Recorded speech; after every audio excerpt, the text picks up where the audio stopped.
Hello friends, तो कैसे हैं आप लोग। क्या आप जानते हैं हमारे देश में कितनी नदियां हैं, या मैं ये पूछूं कि कितनों के आपको नाम पता है, या कौन सी नदी किन राज्यों से होके गुजरती है या कहाँ जाके विलीन हो जाती है। चलो छोड़ो, आज मैं खुद ही बता देती हूँ आपको एक ऐसी नदी के बारे में जो गंगा से पवित्र है।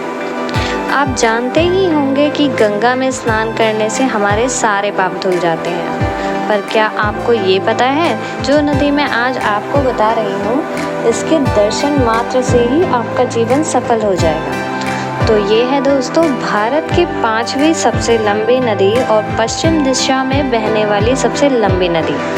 इस नदी का उद्गम भारत के हृदय से हुआ है, यानी कि मध्य प्रदेश। इस नदी को एक और नाम से बुलाया जाता है रेवा नदी। वैसे इस नदी का नाम है नर्मदा। यह मध्य प्रदेश राज्य की सबसे बड़ी नदी है। नर्मदा मध्य प्रदेश, महाराष्ट्र और गुजरात में बहती है। इसे अपने जीवनदायी महत्व के लिए मध्य प्रदेश और गुजरात की जीवन रेखा भी माना जाता है। नर्मदा नदी का उद्गम मध्य प्रदेश के अनूपपुर जिले में स्थित अमरकंटक पर्वत से होता है। इस नदी की कुल लंबाई 1312 किलोमीटर है। ये नदी पश्चिम की ओर बहकर यह भरूच से 30 किलोमीटर पश्चिम में खंबात की खाड़ी में बह जाती है, जो अरब सागर की एक खाड़ी है। कुछ स्रोतों में इसे उत्तर भारत और दक्षिण भारत की प्रारंभिक विभाजक माना जाता है। अपनी धारा के विपरीत बहने वाली नदी का नाम है नर्मदा। जहां देश की ज़्यादातर नदियां पश्चिम से पूर्व की ओर बहते हुए बंगाल की खाड़ी में गिरती है, वहीं नर्मदा नदी अपनी धारा के विपरीत पूर्व से पश्चिम की ओर बहती है और अरब सागर में जाकर गिरती है। अब हम बात करेंगे आखिर क्यों नर्मदा नदी बहती है अपने धारा के विपरीत। भारत और मध्य प्रदेश की मुख्य नदी नर्मदा के धारा के विपरीत बहने के पीछे एक मुख्य कारण है। दरअसल यह सब होता है रिफ्ट वैली के कारण। रिफ्ट वैली का मतलब होता है नदी का बहाव जिस दिशा में होता है उसका ढलान उसके विपरीत दिशा में हो। इसी ढलान की वजह से नर्मदा नदी का बहाव पूर्व से पश्चिम की ओर है। यह नदी मैकल पर्वत के अमरकंटक के शिखर से निकलती है। नर्मदा नदी को लेकर कई लोक कथाएं प्रचलित हैं। एक कहानी के अनुसार नर्मदा, जिसे रेवा के नाम से भी जाना जाता है और राजा मेखल की पुत्री है, उन्होंने नर्मदा से शादी के लिए घोषणा की कि जो राजकुमार गुलबकावली के फूल उनकी बेटी के लिए लाएगा, उसके साथ नर्मदा का विवाह होगा। वहीं एक राजकुमार सोनभद्र यह फूल लेकर आ जाता है और उनका विवाह तय हो जाता है।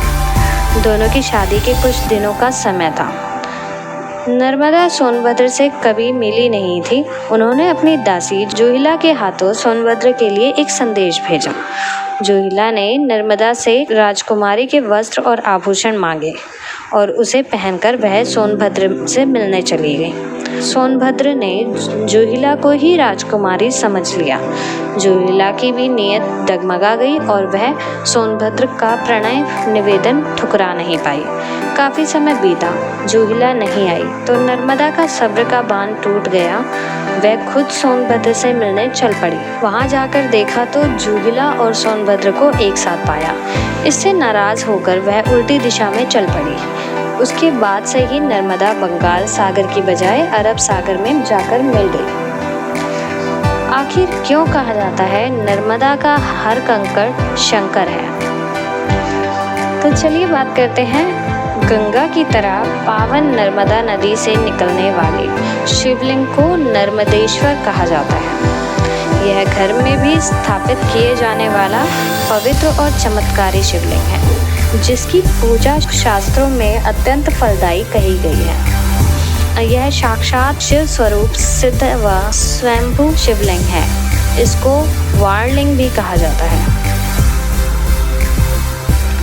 नर्मदेश्वर शिवलिंग का महत्व। शास्त्रों में कहा गया है कि मिट्टी या पाषाण से करोड़ गुना अधिक फल स्वर्ण निर्मित शिवलिंग के पूजन से मिलता है। स्वर्ण से करोड़ गुना अधिक मणि और मणि से करोड़ गुना अधिक फल बाणलिंग नर्मदेश्वर के पूजन से प्राप्त होता है। घर में इस शिवलिंग को स्थापित करते समय प्राण प्रतिष्ठा की आवश्यकता नहीं होती। गृहस्थ लोगों को नर्मदेश्वर शिवलिंग की पूजा प्रतिदिन करनी चाहिए, क्योंकि यह परिवार का मंगल करने वाला, समस्त सिद्धियों व स्थिर लक्ष्मी को देने वाला शिवलिंग है। सामान्यतः शिवलिंग पर चढ़ी कोई भी वस्तु ग्रहण नहीं की जाती, परंतु नर्मदेश्वर शिवलिंग का प्रसाद ग्रहण कर सकते हैं। आखिर नर्मदा नदी का हर पत्थर शिवलिंग कैसे है? स्कंद पुराण के अनुसार एक बार भगवान शिव ने देवी पार्वती जी को भगवान विष्णु के शयन काल में द्वादशार मंत्र ओम नमो भगवते वासुदेवाय का जप करते हुए तप करने के लिए कहा। पार्वती जी शंकर जी से आज्ञा लेकर चातुर्मास शुरू होने पर हिमालय पर्वत पर तपस्या करने लगी। पार्वती जी की तपस्या में लीन होने पर शंकर भगवान पृथ्वी पर विचरण करने लगे। भगवान शिव यमुना के किनारे हाथ में डमरू लिए, माथे पर त्रिपुंड, बड़ी हुई जटाओं के साथ मनोहर दिगंबर रूप में मुनियों के घरों में घूमते हुए नृत्य कर रहे थे। कभी वह गीत गाते, कभी मौज में नृत्य करते थे, तो कभी हंसते थे, कभी क्रोध करते और कभी मौन हो जाते थे। उनके इस सुंदर रूप पर मुग्ध होकर बहुत सी मुनि पत्नियां भी उनके साथ नृत्य करने लगी। मुनिजन शिव को इस वेश में पहचान नहीं सके, बल्कि उन पर क्रोध करने लगे। मुनियों ने क्रोध में आकर शिव को श्राप दे दिया कि तुम लिंग रूप हो जाओ। शिव जी वहां से अदृश्य हो गए। उनका लिंग रूप अमरकंटक पर्वत के रूप में प्रकट हुआ और वहां से नर्मदा नदी प्रकट हुई और शिव की स्तुति की। तब शिव जी ने वरदान दिया कि हे नर्मदे, तुम्हारे तट पर जितने भी पत्थर हैं वह सब मेरे वर से शिवलिंग रूप में हो जाए और तुम्हारे दर्शन मात्र से संपूर्ण पापों का निवारण हो जाए। यह वरदान पाकर नर्मदा भी प्रसन्न हो गई। इसलिए कहा जाता है नर्मदा का हर कंकड़ शंकर है। इस कारण नर्मदा में जितने पत्थर हैं वह सब शिव रूप हैं। अगर आपको हमारी ये वीडियो पसंद आई है तो इस कमेंट ज़रूर करें, लाइक और सब्सक्राइब करना ना भूलें। इस तरह की इंफॉर्मेटिव वीडियो मैं लाती रहूँगी। तो चलिए अगली वीडियो में मिलते हैं। Thank you.